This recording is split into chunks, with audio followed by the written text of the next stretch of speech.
Palestinians at war. Full-scale fighting in the Lebanon ended a year ago, but here in the south of the country, Palestinians have had a continuing battle against both Christian forces and the Israelis.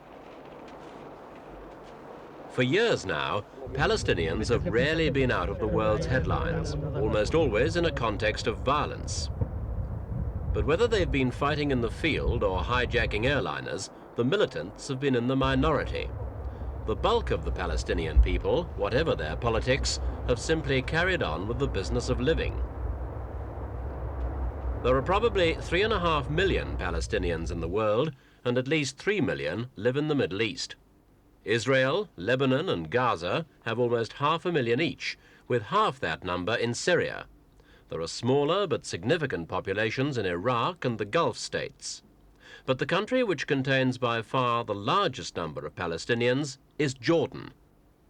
In the Israeli-occupied West Bank, 600,000 Palestinians form the bulk of the population. And even in the East Bank, native Jordanians are outnumbered by over 1 million Palestinians. We're taking a look this week at just a few of them.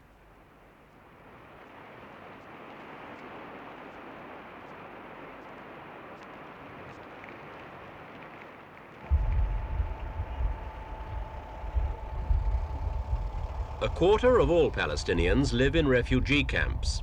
In Jordan, the proportion's even higher, nearly a half. They're divided between 10 camps.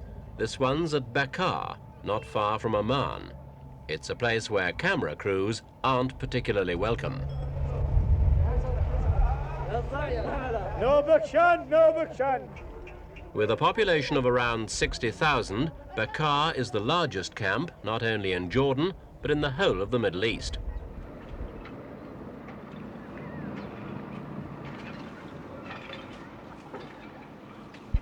The camp was set up in 1967 after Israel swept to victory in the Six-Day War and occupied Jordan's West Bank. Nearly 500,000 Palestinians fled across the River Jordan at that time, and Bekaa was just one of several camps providing temporary shelter. Officially, it's still a temporary camp, but many residents have been here ever since it opened, and in practice, Bekaa's as permanent as any town or village in the Middle East.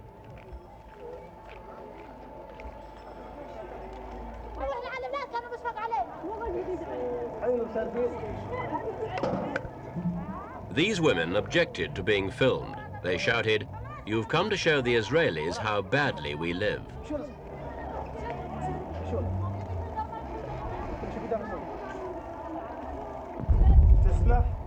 Bekaa's not a place where anyone would choose to live, but life here has in fact improved in recent years.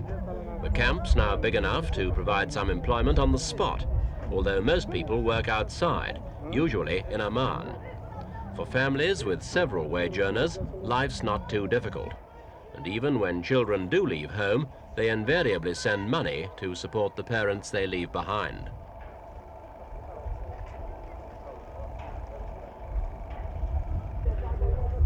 Despite the recent progress, the refugee population as a whole is not yet self-supporting.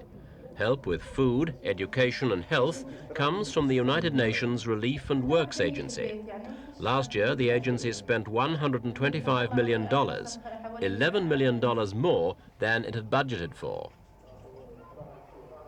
The work it does is essential, yet the effect has inevitably been to prolong the refugees' dependence on such aid, and thus to weaken any impulse towards integration into Jordanian society.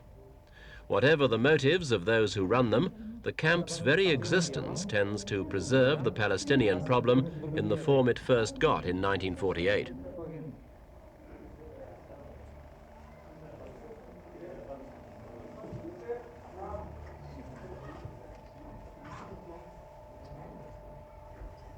Most of the camp's personnel are themselves Palestinians. Dr. Fawzi Atta was born in Jerusalem, but his family fled in 1948 when he was a boy of 5. We asked him how he felt about working in the camp. My personal opinion of this, that is, I like to work here between the refugees, because they need the help from anywhere. So the conditions here in the camp, not bad. but not too much better. So they have the temperature is too hot here in the summer, and the other side in the winter it is too cold.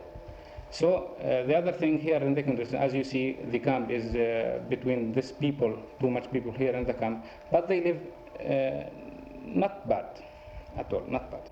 Officially, this is a temporary camp, and yet it's been here 10 years already. Can you see it still being here in 10 years' time? I think no, because we have the hope to return back for our country.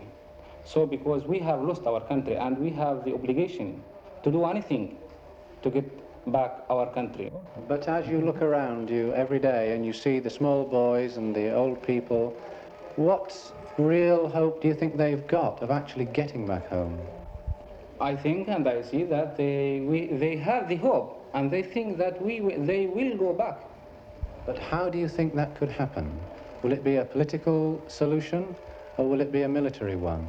I am a doctor, I am not a political, but I think that there is an intent of the political solution. But do you think that with a new government in Israel, the kind of government that Mr. Begin is leading, do you really think that a political solution will be possible? Maybe, maybe. What if that political solution does not materialize? What then? What happens to these people? If we haven't the solution, a political solution, yes. Maybe as the President Arabs and the leaders of Arabs say, I think that's the war. For most refugees, another Arab-Israeli war is something to be avoided at all costs. In all the conflict so far, they've gained nothing and lost a lot, and there's little hope of fresh hostilities changing that. This man, Abdel Aziz al-Atla, is typical of many of his generation. 57 years old, with 8 children, he's a refugee twice over, but even after 30 years in the camps, he's remarkably free of anger or any thought of revenge.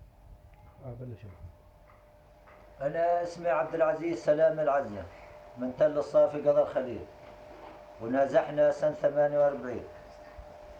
He told us he'd been born in a village west of Hebron, in what is now Israel proper. In 1948, he fled to the other side of Hebron, to the area that later became part of Jordan's West Bank. When the Israelis occupied the West Bank in 1967, he fled yet again.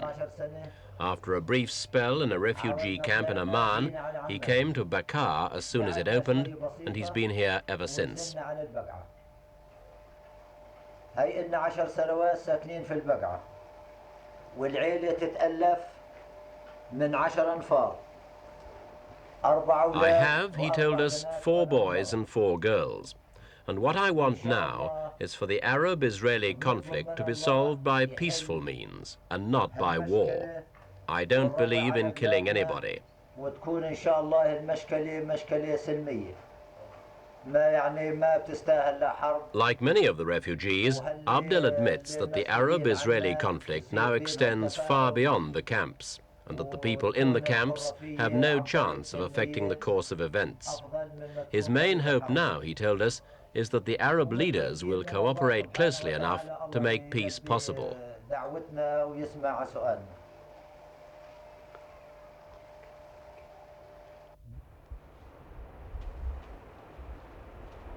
For every refugee in the camps, there's another living and working elsewhere in Jordan, and many of them are in demanding, responsible positions. This is the King Talal Dam, named after King Hussein's father, one of the largest development projects underway in Jordan at the moment. And it's entirely typical that the man with the day-to-day responsibility for the site is a Palestinian. He's Mohammed Iskander, Assistant Chief Resident Engineer.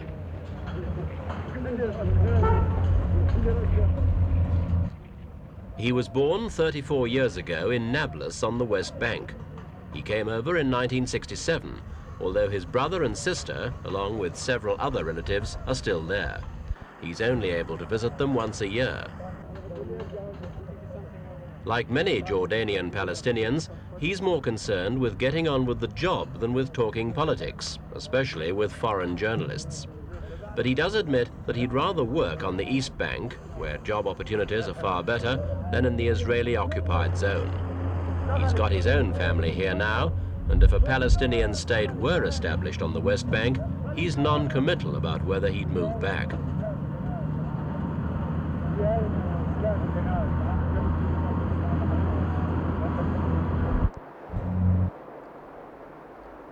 It's naturally in Amman that most Palestinian-born Jordanians congregate. Palestinians have for years played a leading role in Jordanian affairs. In business, their drive and commercial acumen have made them an essential part of Jordan's economy. In politics, they've been members of the government, and they're still the backbone of the civil service. The official view is that since they all have Jordanian citizenship, they are all part of King Hussein's one family. But there's no doubt their success has made some native East Bankers uneasy. In broadcasting too, Palestinian Jordanians have played a major role. It's not an obvious issue. The only person likely to ask about anyone's origins is the visiting journalist. But it's certainly true that here, as elsewhere, people from the West Bank are well to the fore.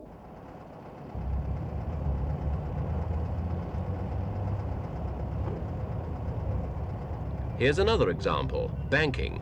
This bank in Amman was actually founded by a Palestinian.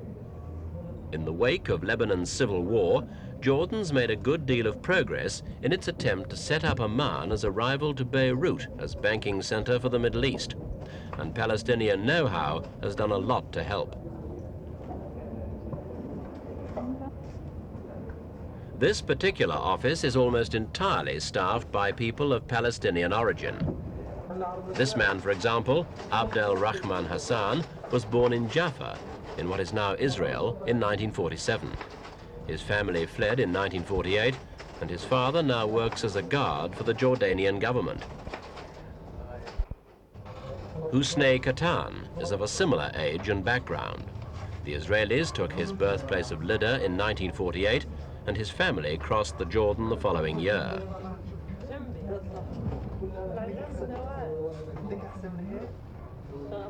Maher Kadumi, only 20, was born in Amman, but his parents came over in 1948 from a small village near Nablus. There's now a whole generation like him, people with an allegiance on both sides of the Jordan.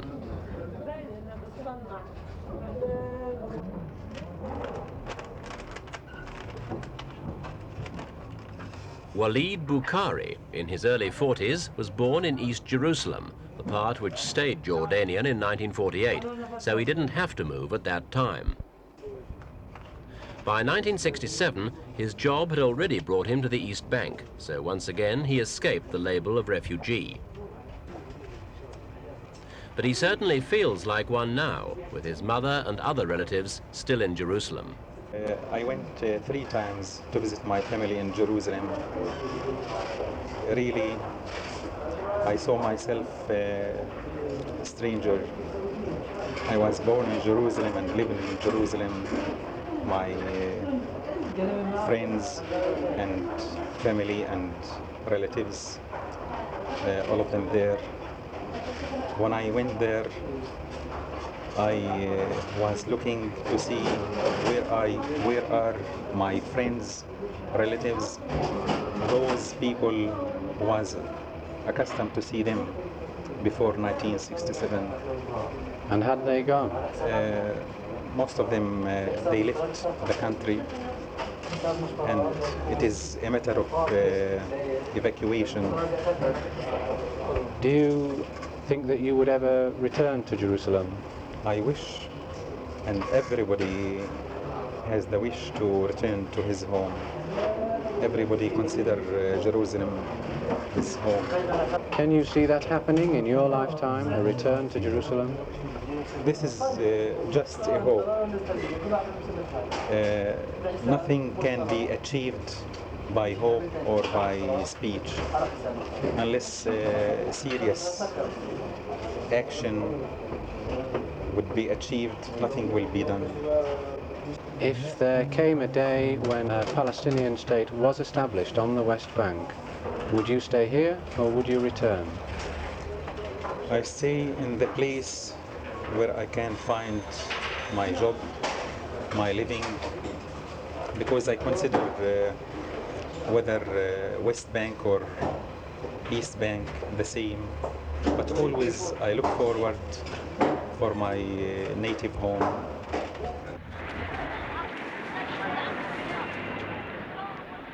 Nearly half of the refugees who came over in 1948 were destitute, but though they brought little in the way of material wealth, their general standard of education was good, and it was this, probably more than anything else, which enabled them to find their feet so quickly on the East Bank.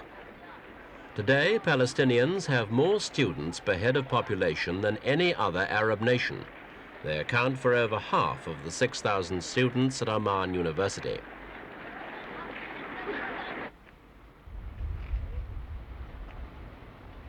There are many Palestinians among the teachers. Dr. Amin Mahmoud is assistant professor of modern history. His job is crucial, for every student at the university is obliged to attend his 4-month course on modern Palestinian history. He was born in Bethlehem, but completed his higher education in the United States.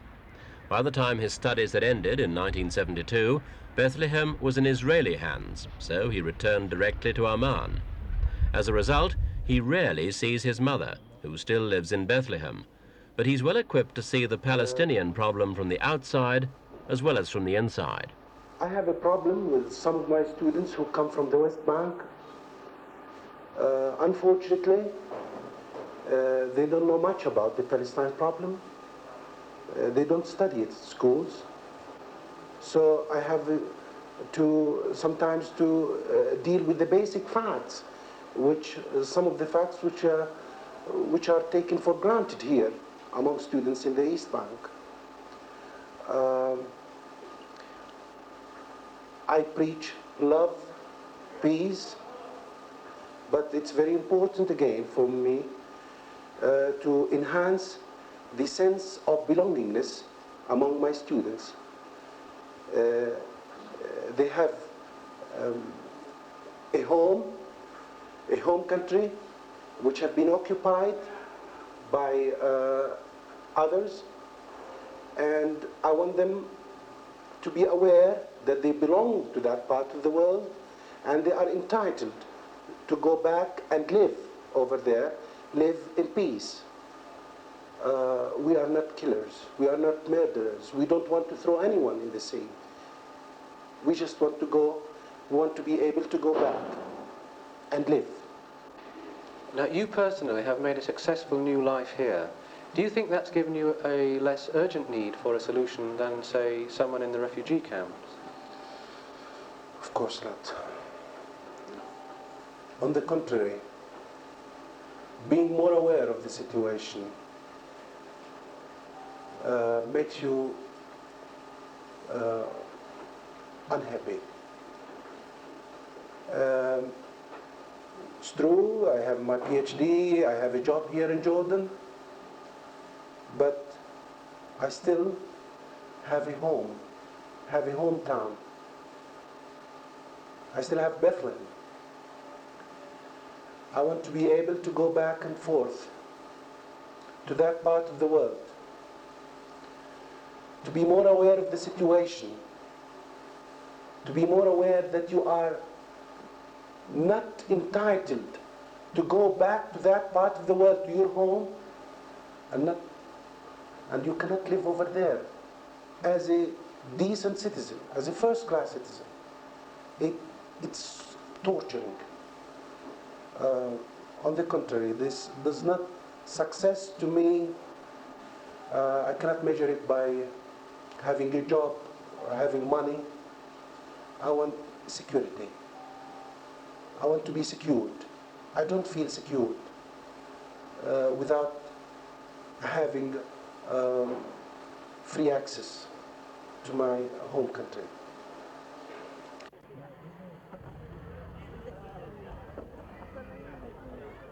Returning home, even for a visit, isn't easy for Palestinians on the East Bank. This is the check-in station at South Shunay in the Jordan Valley for those waiting to see their relatives across the river.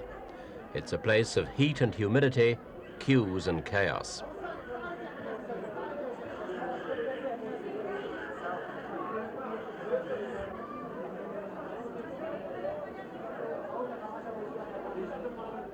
The visits go on right through the year, although it's always more crowded in summer due to Palestinians coming from other parts of the Arab world.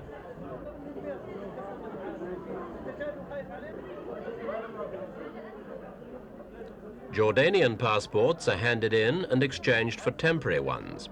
Anybody who got an Israeli stamp in their real passport would never be admitted to other Arab countries.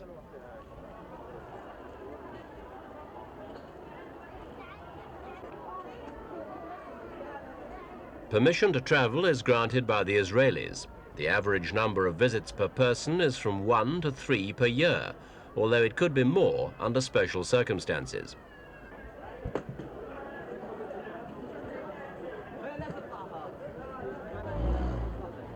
There are 100 passengers per bus and 22 buses per day in summer. That's as many as the Israelis can cope with on the other side of the bridge.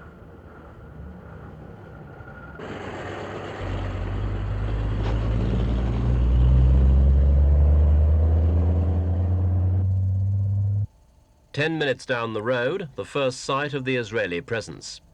This is what the Israelis call the Allenby Bridge.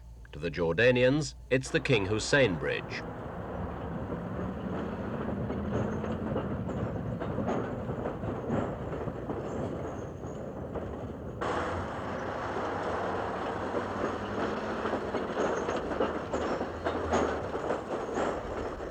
The Israelis claim their open bridge policy is as humane as possible under the circumstances and has helped to relieve tension. The Palestinians think otherwise. Nothing, they say, can ever justify a system which makes them tourists in their own country.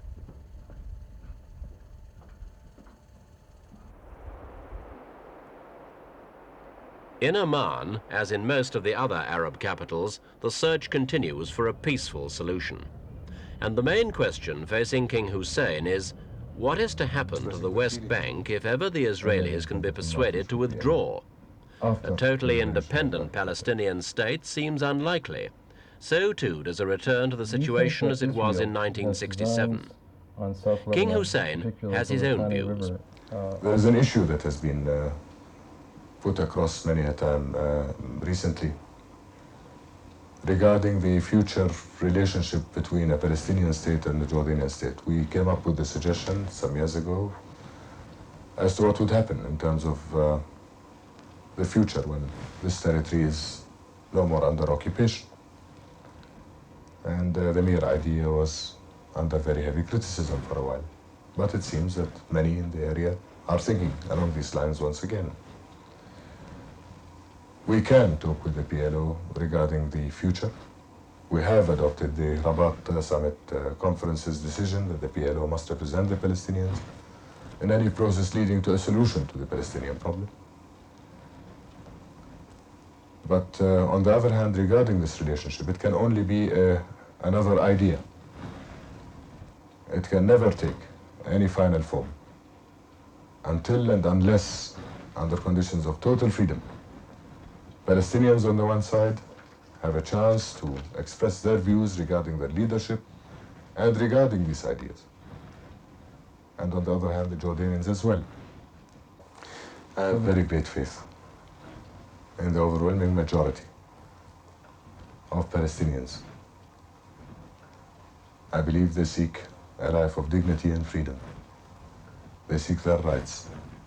And given the chance, without any form of pressure, from any quarter, under conditions of freedom, whatever their choice, I believe it is one that we can live with.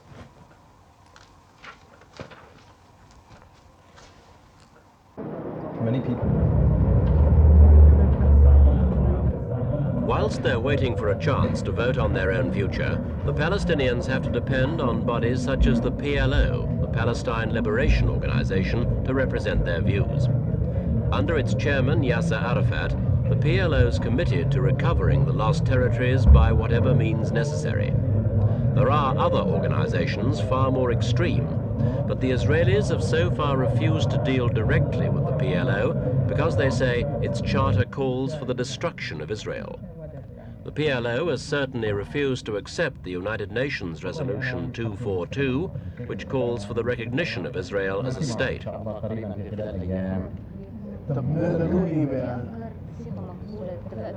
The PLO leader is now reported to be ready to recognize Israel, providing it leads to the establishment of a Palestinian homeland. But he can't act without taking into account all the differences of opinion within the Palestinian movement and the Arab world as a whole. At the moment, he's got to be all things to all men. But on one point, he's absolutely definite. If the international community really wants to find a solution to the Arab-Israeli conflict, it will have to invite the Palestinians along to the negotiations.